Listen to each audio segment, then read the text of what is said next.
Për fat të keq në Kosovë për vite me radhë janë mbledhur numrat e telefonit dhe ne kemi edhe informacione se janë shita ato. Normalisht çdo shqetësim që mund të bëhet përmes SMS-ve është shkelje e privatësisë, e kemi thënë dhe potencuar për 5 vite me radhë këtë.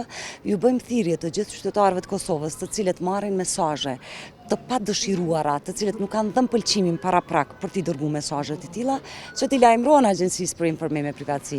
Në fakt ne kemi trajtuar numrin më të madh të ankesave nga qytetarë që kanë paraqitur shqetësime të tilla rreth mënyrës së tillë të shkeljes së privatësisë, por ajo po vazhdon të mbetet shqetësuese për shkak të mos informimit të drejtë të qytetarëve, një dhe e dyta mos ndërgjegjësimit të kontrolluesve, institucioneve apo edhe personave fizik të cilët i mbajnë këta numra dhe për përfitime të veta i shesin ata.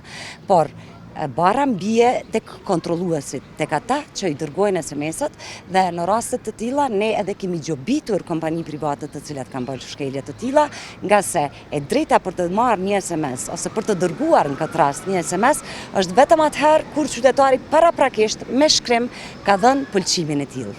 Tani, kjo është një çështje tjetër. Mesazhet mashtruese janë duke u bërë një përditshmëri në kohën e internetit dhe digitalizimit.